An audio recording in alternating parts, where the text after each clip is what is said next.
Mon nom est Clara Morgan. J'ai été chinois dans un restaurant en Angleterre. Nourri à la main des pigeons sauvages dans des quartiers malfamés. J'ai également survécu à un concert de rap et travaillé comme surveillant dans un parking à mi-temps. Mais aujourd'hui, je suis à Genève, ville internationale basée en Suisse occidentale. Chaque année, des millions de touristes perdent ici. Ma mission, vous montrer des techniques à savoir pour vous en sortir. Je file maintenant, à moins de 80 km/h. Je ne fais pas trop le malin, non, car je sais ce qui m'attend. Je m'apprête à sauter en pleine terre inconnue. Je n'emporte avec moi que mon chapeau et mon appareil photo. La dernière fois que j'ai sauté d'une voiture, je me suis brisé tous les os. J'espère que ça ira mieux.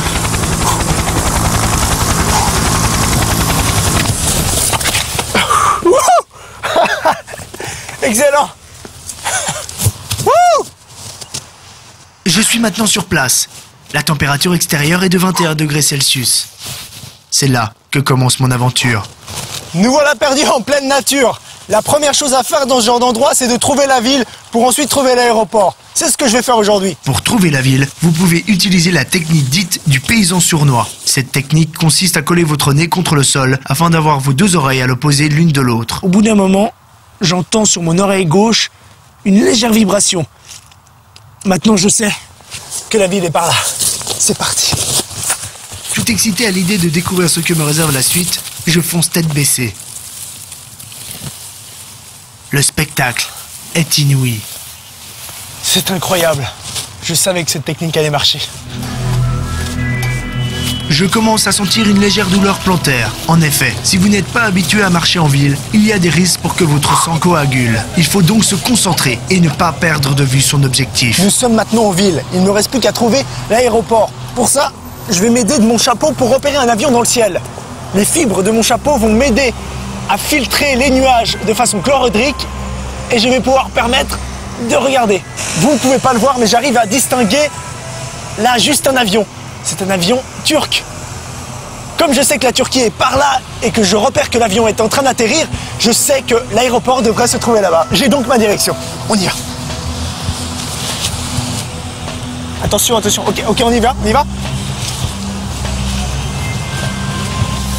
Voilà, regardez. On arrive au pied d'une fontaine. Pour traverser une fontaine, enlevez chaussettes et chaussures et accrochez-les autour du cou. Mais allez-y prudemment, car la chute n'est pas une option. Vous devez marcher tel un phasme.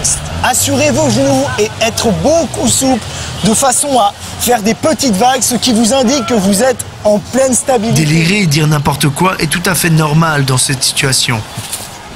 En effet, l'odeur dégagée par vos chaussures provoque un dysfonctionnement du cerveau qui peut durer plus ou moins longtemps selon les personnes.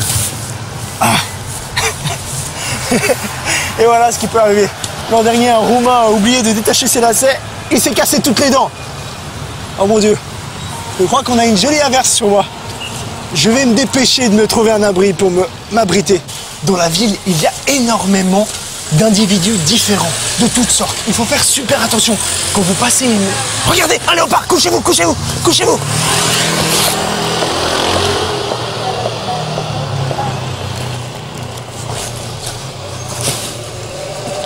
Oh mon Dieu, c'est incroyable.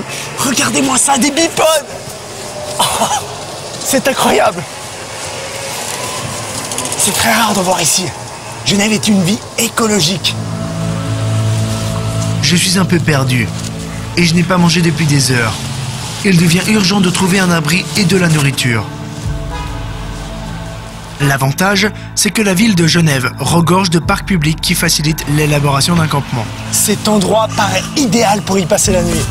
En théorie seulement, car si on y regarde de plus près, nous pouvons y trouver des indices qui indiquent le contraire. Oh, regardez! Venez, regardez, regardez! Oh. Il est très fréquent de trouver ce genre d'objet. Cela m'indique clairement que je ne peux pas passer la nuit ici. L'an dernier, une Finlandaise s'est endormie dans le parc et elle s'est fait violer, défoncer le cul. Par contre, ces objets peuvent m'être utiles, comme par exemple ce préservatif. C'est un objet très souple et résistant, mais ce qui m'intéresse, c'est ce qui est à l'intérieur. Le sperme humain contient 27 fois plus de protéines que dans un menu Big Mac, ce qui en fait une denrée incontournable en situation de survie. C'est plein de vitamines et de sels minéraux. Cela me permettra de passer la nuit. J'ai repris un peu de force, mais pas le temps de digérer. La nuit arrive à grands pas et je n'ai toujours pas d'abri. La nuit, il vaut mieux cacher ses objets de valeur. J'ai donc rangé mon appareil dans mon sac et rapidement trouvé un endroit où me mettre en sécurité. Regardez là-bas, cette voiture fera parfaitement l'affaire.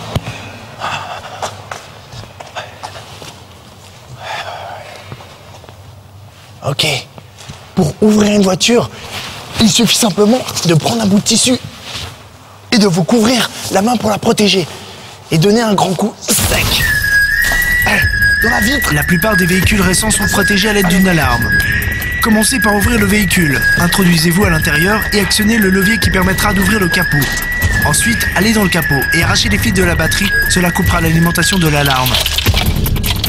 Ok, maintenant que l'alarme est désactivée, il est très important de s'éloigner du véhicule pour être sûr de n'avoir alerté personne.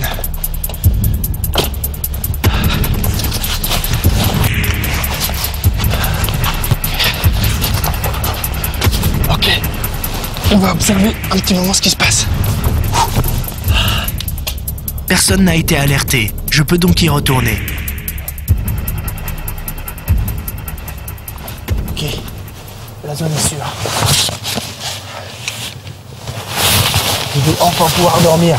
J'en rêvais. À demain, bonne nuit.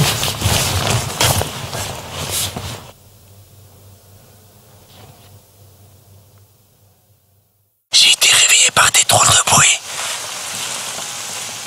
J'aime pas trop ça.